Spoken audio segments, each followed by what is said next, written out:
Nana Takes the Reins by Katherine Lane and Cabell Harris. Chapter 1.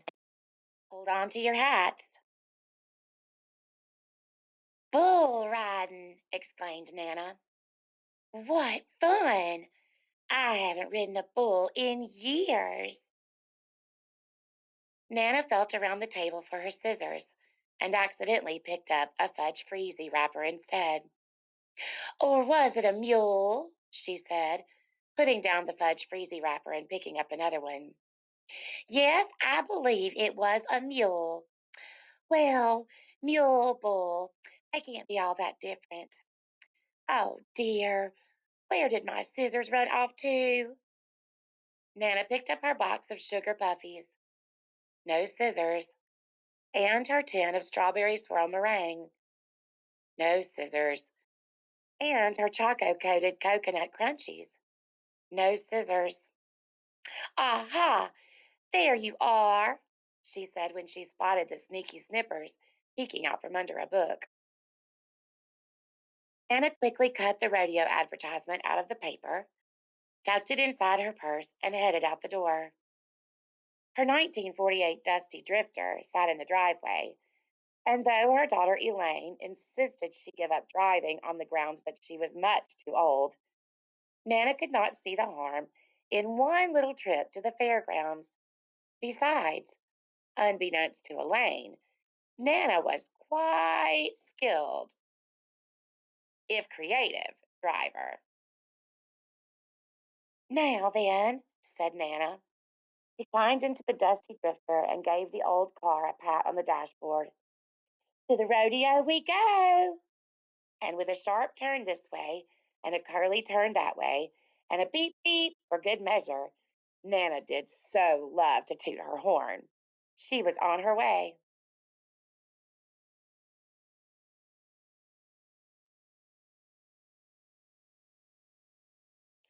Chapter 2. Highly secret information. As she hopped across the Barley Bridge, which was much more fun than simply driving, Nana thought about what a marvelous coincidence it was that here she was about to become a bull rider when only moments ago she had been reading about rodeos in the Egg Pickler's Companion. Oh dear, perhaps that sounds a bit odd, especially if you're not familiar with Nana's library. If you are familiar with Nana's library, you may skip along to chapter 3 or spend the next several paragraphs humming yourself a lovely tune. As for the rest of you, now let's see. How best to explain Nana's library? Well, as you may have learned from your mother, or perhaps a teacher once said something about it, one must never judge a book by its cover. That is especially, particularly, and most exceedingly the case when the book and the cover happen to reside in the home of Nana. In Nana's house, you see, books and covers are entirely different matters altogether. You might find, for example, a book called The Joy of Napping on one of Nana's shelves. But if you were to have a look inside, you would not feel the least bit sleepy, for within its covers you would discover a colorful history of the circus, complete with fold out posters and tips on lion feeding, tightrope prancing, and other such maneuvers.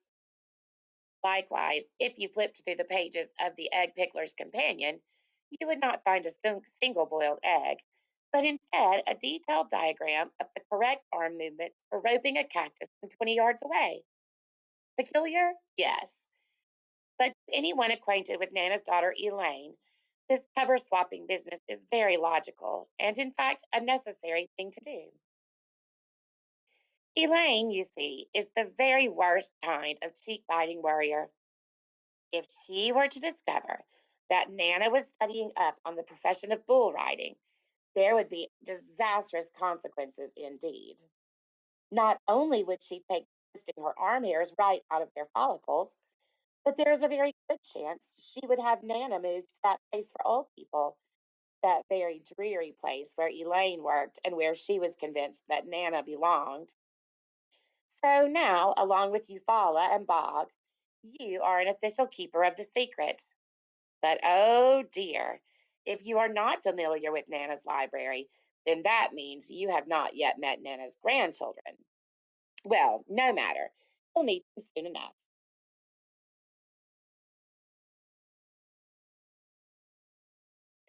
Chapter 3. Soon enough. There's nothing like a summer morning. The cool morning air, the chiffy chiff chiff of sprinklers, the big family trip to the grocery store to buy sour cream. No, this isn't how you spend your summer mornings? Well, consider yourself lucky. Poor Eufaula and Bog are not so fortunate. In fact, while most children in the neighborhood were pumping up their beach balls, Eufaula and Bog were putting on their coats and strapping on their sandals because just moments ago their mother said, "Get on your coats and sandals. We are going to the store to buy sour cream." "Can't we go swimming instead?" asked Eufaula. It was a useless plea, almost as useless as Bog's. "I know. Maybe we can drive to the beach."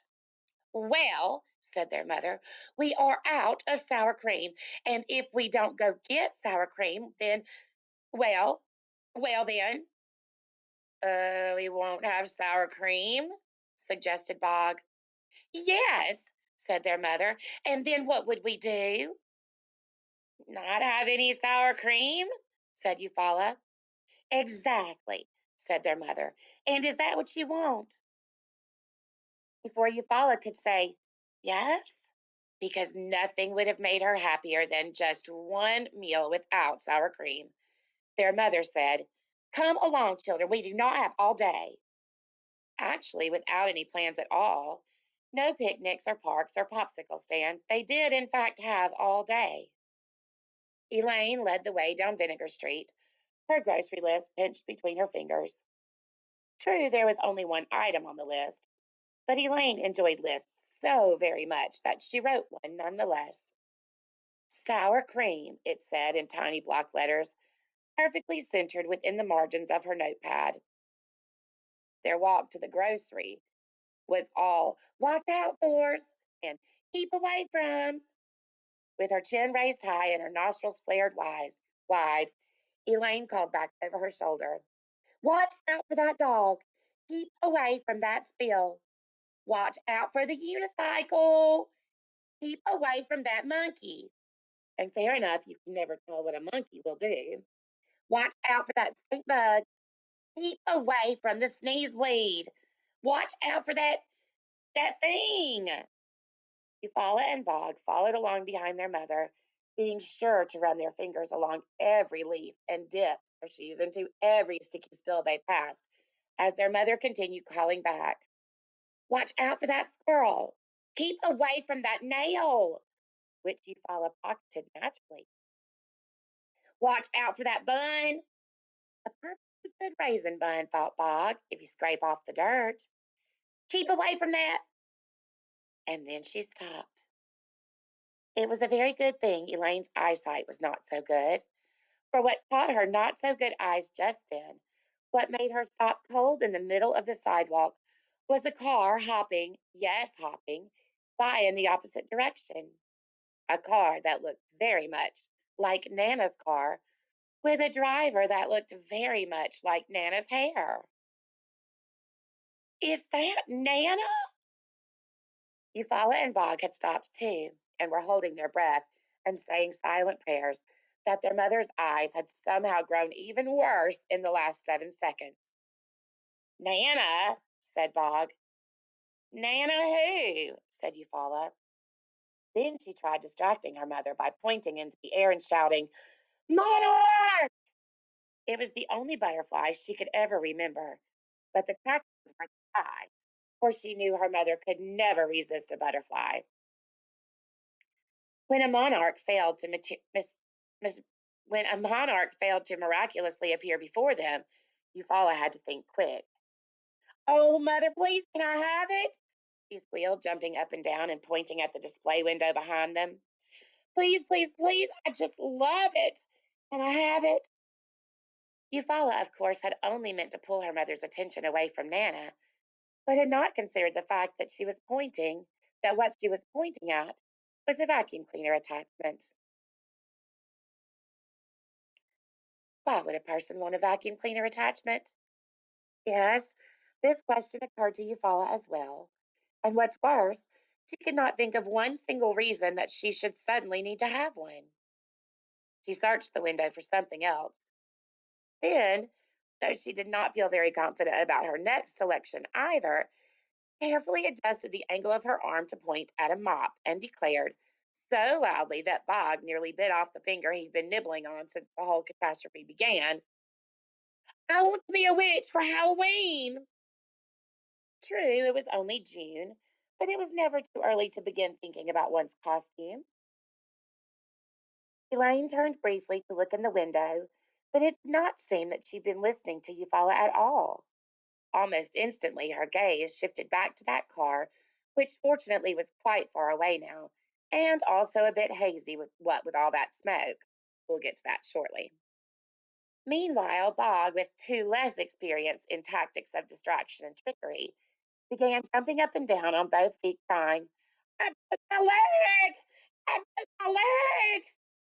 This, of course, was not only completely implausible, but made the whole effort appear much more suspicious. And so, as a way of bumping up the quality of Bog's inferior lie, Eufaula promptly kicked him in the shin, causing him to holler, Ow! Ow, ow, ow! So convincingly that their mother immediately dropped to her knees to examine the break. Are you sure that wasn't Nana? Asked Elaine after she deemed Bog's leg miraculously healed. In fact, as you will soon see, it was in perfect working order. By this time, Nana's car was safely around the corner. Eufaula and Bog could use all of their acting skills, as well as a few of their gymnastics skills, to appear as they were searching high and low for Nana. Where? Asked Bog, rocking left to right. Where? Asked Eufaula, stretching up and down, which was exactly the opening Bog had been waiting for. Ow! Ow, ow, ow! Hollered Eufaula.